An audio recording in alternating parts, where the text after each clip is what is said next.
아키히도 일왕이 2001년 자신의 생일날 기자회견에서 말하기를 50대 간무천황 생무가 백제 무령왕의 후손이다 라고 했다기에 백제 무령왕이 궁금해서 좀 찾아보았습니다. 그랬더니 참으로 여러 흥미로운 자료들이 있어서 궁금해하는 분들도 있을 것 같아 그 내용을 소개해 보려 합니다. 1971년 7월 5일 백제 왕족 무덤이 모여있는 공주송 산리에서 장마를 대비해 배수로 공사를 하던 중 도굴꾼의 손이 타지 않은 곱은 하나가 발견됩니다. 무덤 입구에 나란히 놓여있는 돌판이 있었고 돌판에는 영동대장군 백제 사마왕이라고 서 있는 것입니다. 백제 25대 무령왕이라는 걸 똑똑히 나타내주는 역사적인 발견이었습니다. 이 발견으로 인해 그간 삼국사기에 기록된 무령왕에 대한 오류가 발견되고 교과서 내용도 바꿔야 했습니다. 무령왕과 함께 중요한 인물이 있는데 곤제입니다. 서기 461년 백제 21대 계로왕은 고구려 장수왕이 백제를 공격하려 한다는 보고를 받고 급히 동생 곤지에게 임신한 부인을 데리고 외로 피신하라고 지시합니다. 곤지는 왕의 부인을 데리고 외로 가던 중 산기가 있어 가카라시마에서 애를 낳게 되는데 아기는 섬에서 태어났다 하여 사마라고 이름 짓습니다. 이 아이가 훗날 무령왕이 됩니다. 무령왕릉이 발굴되었을 때 사마왕이라고 적힌 지석의 그 이름입니다. 이 같은 기록들을 토대로 분석하면 무령왕은 계로왕의 친아들이고 곤지의 조카일 가능성이 높습니다. 외로 건너간 곤지는 가와치 그리고 지카스 아스카 지역을 개척해 근거지로 삼고 세력을 키웠습니다.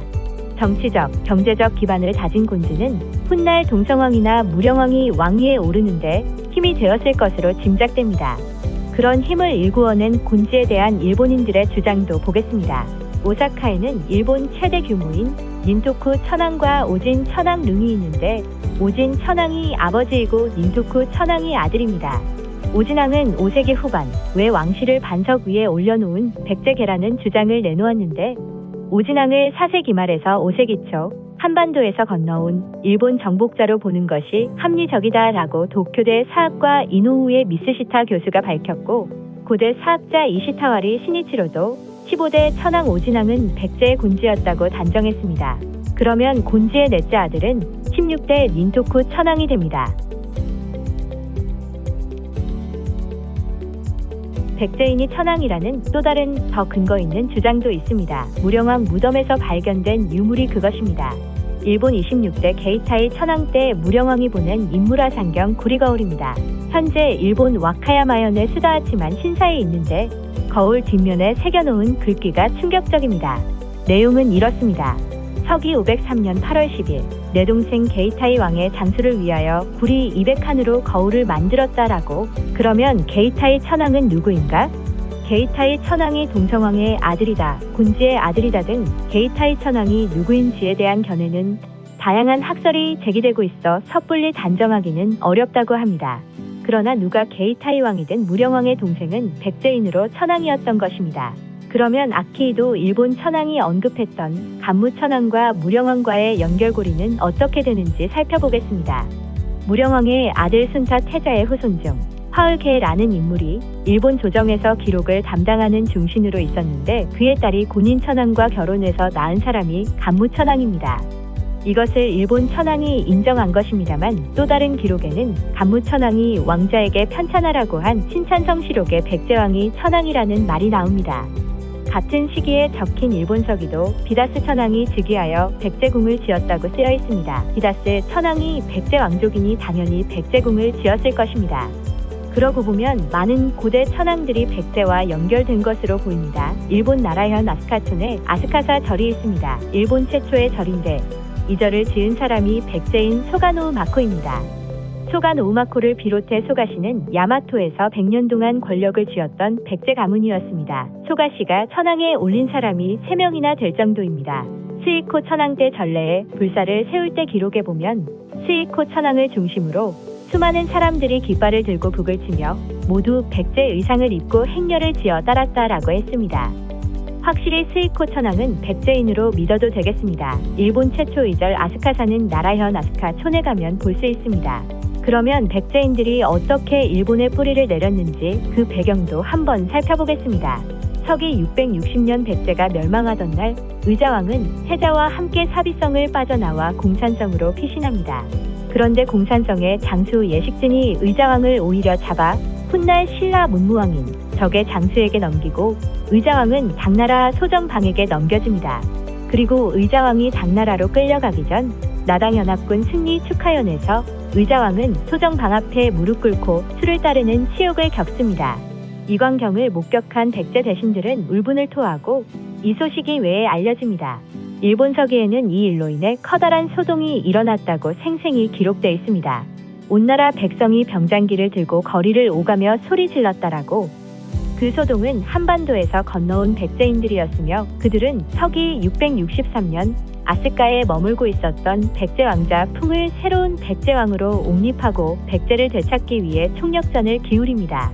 때맞춰 백제가 나당연합군에 패하였지만 남아있던 지방 세력들은 힘을 모아서 백제 부흥군을 결성하고 총대장으로 호족 출신 복신이 전쟁에 나가는데 복신은 백제 전역에서 많은 성들을 되찾아오고 그 기세를 몰아 백제를 재건하려 외국에게 도움을 청합니다.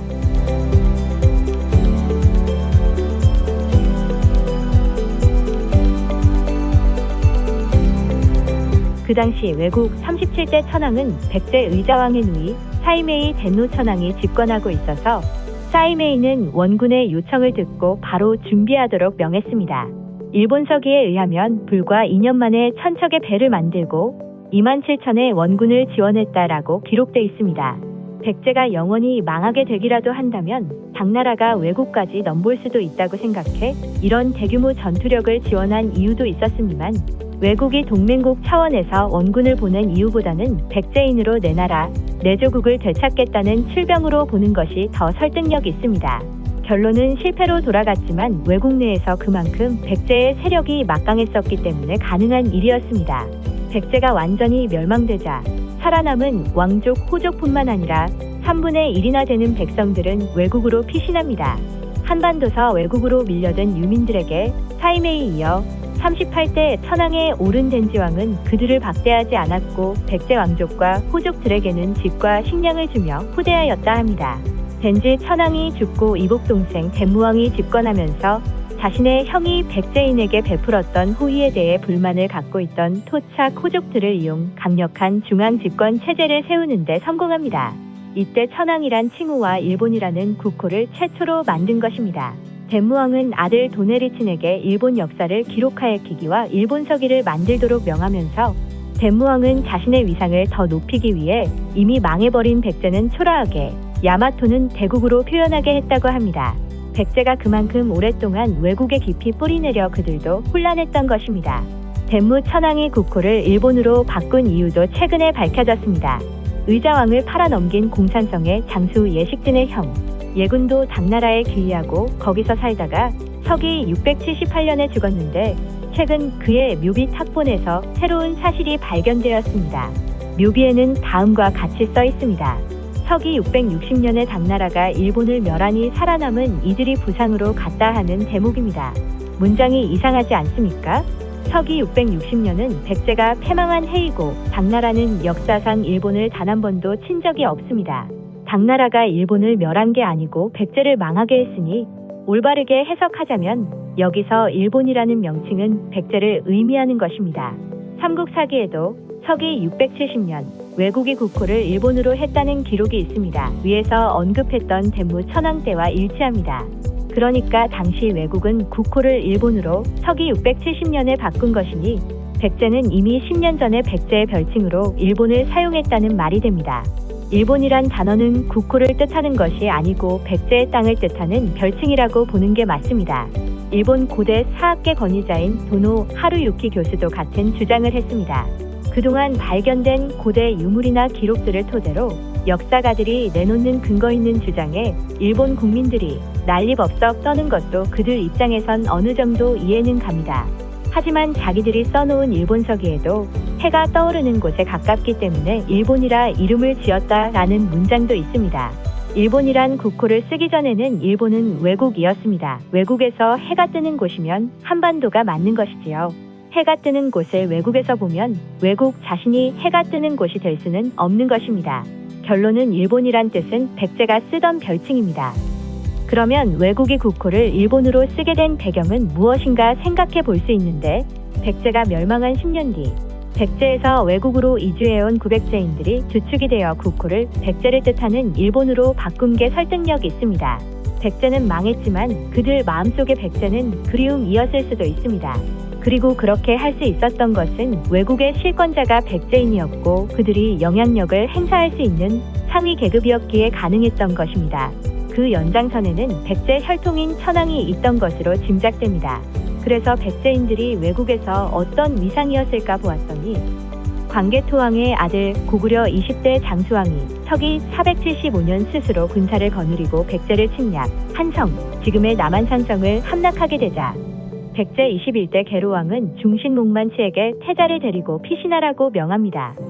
그리고 기록에는 남쪽으로 갔다라고 했는데, 목만치가 일본으로 가서 성씨를 소가로 바꾸고 소가마치가 되었고, 그 목만치가 앞에서 말했던 천황을 3명이나 올렸던 소가씨 조상입니다. 그리하여 야마토 조정은 백제인 소가씨가 장악하였고, 이후 계속해서 백제 왕족과 그 후손이 왕위를 차지했으며 현재의 천황에 이른다고 보면 됩니다. 앞에서 말했던 일본 최초의 고대 국가 야마토 조정도 이설이 있습니다. 야마토 왕권을 백제의 전신인 만 세력이 외로 건너가 세웠다는 것입니다.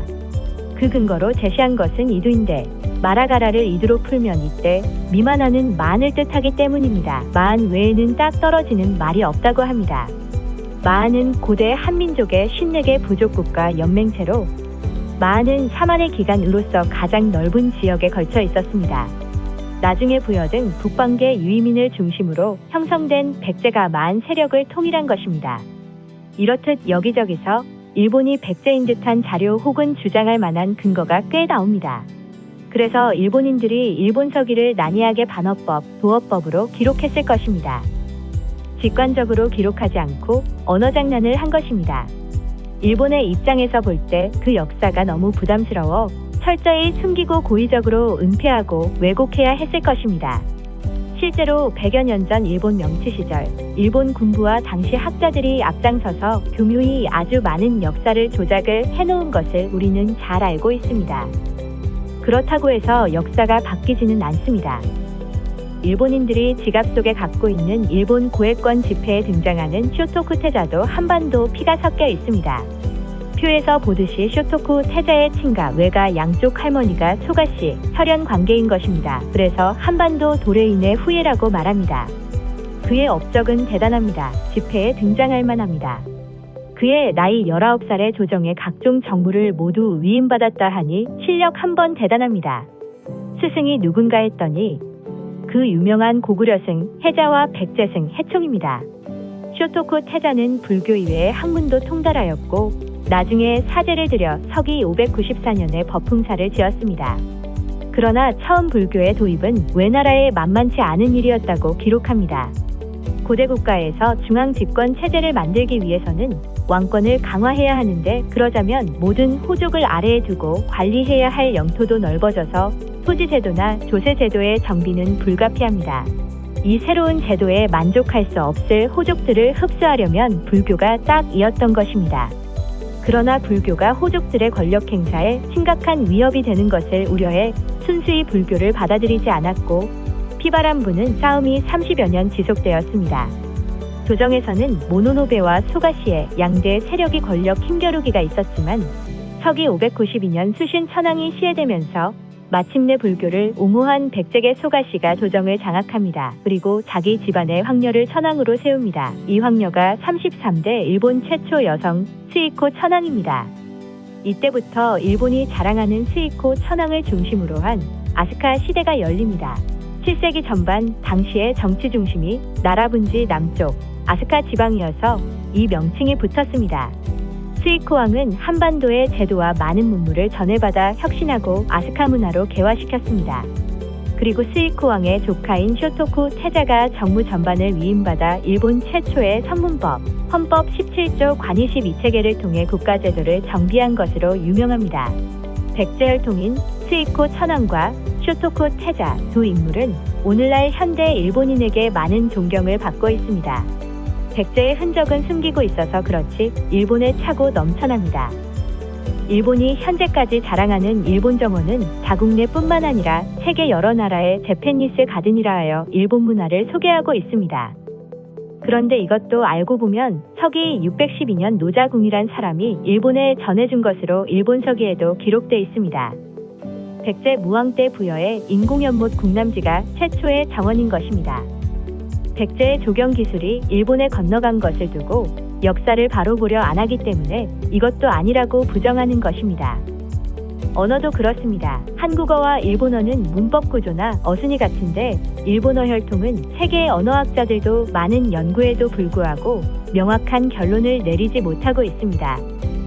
미국의 허드슨 교수와 일본 구마모토 대학 시즈미 교수가 일본어의 모태는 한반도 언어라고 규정한 바 있지만 일본인들은 대한민국과 연계된 역사에 대해서는 하나도 믿으려 안 합니다. 백제가 외국을 세우고 외국이 일본으로 이어진 배경에 대해 일본은 어렵기는 하겠지만 현재 일본이 역사의 진실을 바로 보고 인정해야 두 나라가 동반자로서 밝은 미래가 보일 것입니다. 위에 나열된 것 이외에도 종이, 먹, 벼루 만드는 기술, 천문, 지리, 역법, 한학, 유학 과학기술, 토기 제작, 저수지 축제술, 축성술, 조선술, 철생산 등 수없이 많습니다. 한반도 우리 조상이 참 훌륭했구나 하는 생각이 듭니다. 그리고 단지 이러한 문물만 전파한 것이 아니라 한반도 도래인이 일본 고대 국가를 세웠다는 것은 대단합니다.